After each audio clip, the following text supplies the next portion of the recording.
So let's have a look at the merits of the mean.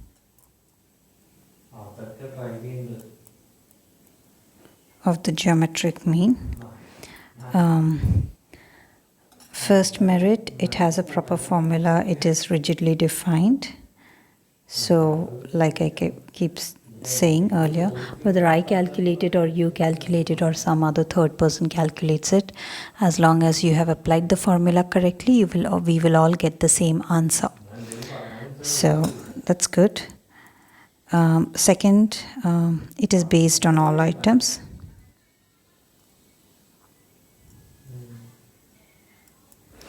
So it is based on all items because the formula is such. So it is more representative in that nature, in that sense.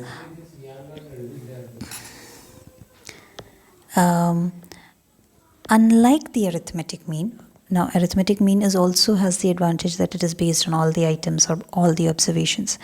But unlike the arithmetic mean, it is not as unduly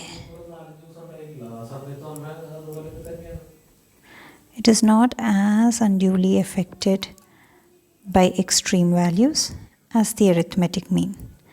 The reason is because the formula uses a root under, it will automatically give a smaller weight to these extremely large or extreme outlying observations.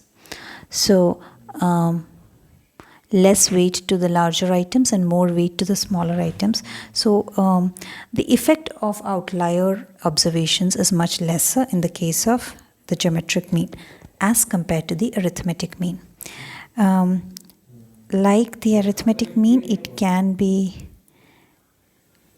does lend itself to algebraic manipulation, which means that if I have two different sets of observations regarding the same data and I know the geometric mean of both these sets, then I can find the geometric mean of the combined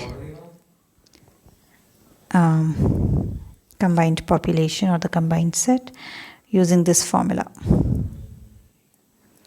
Right, so it's antilog of n1, that's not I, that's n1 log geometric mean of the first set plus n2 log geometric mean of the second set divided by n1 plus n2.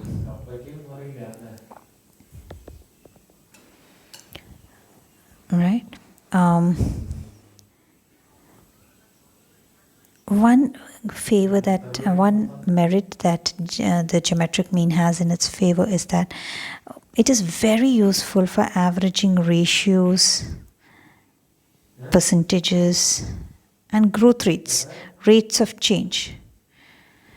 It is much more useful and makes much more sense as an average of growth rates and ratios and percentages.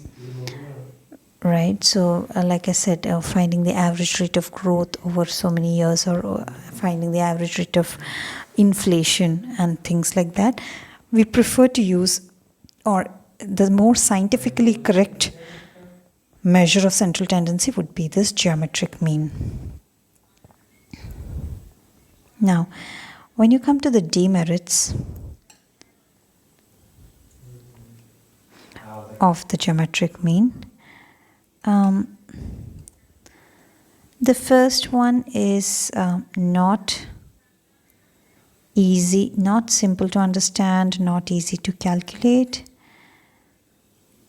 right? Because you're talking about nth root of the product of n observations and so on. So the formula becomes much more complicated to solve as you have a larger and larger number of observations. And it's also tough to make sense of it in a diagram and things like that.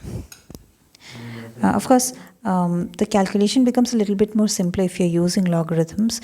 But again, finding the log, then finding the antilog, the process becomes much more longer. Compared to the arithmetic mean, it has lesser sampling stability. Once again, sampling stability means if from the same population you are taking different samples and you calculate the geometric mean for each of these different samples, or you calculate arithmetic mean for each of these different samples, sampling stability requires that all the means that you calculate are more or less close to each other. Right? So this sampling stability is less for the geometric mean compared to the arithmetic mean. If you remember, for the mean and for the median and the mode, the sampling stability is almost not there. Right? Similar to the arithmetic mean, cannot be calculated for open-ended data. So that is a big disadvantage. It cannot be calculated. That's why I put a cross. Okay. It cannot be found graphically. Remember, the mode and the median have that in their advantage. It is very easy to find or locate the median and the mode graphically.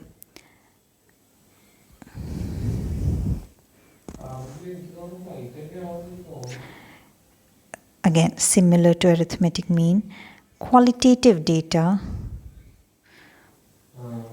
cannot be handled very well by the geometric mean.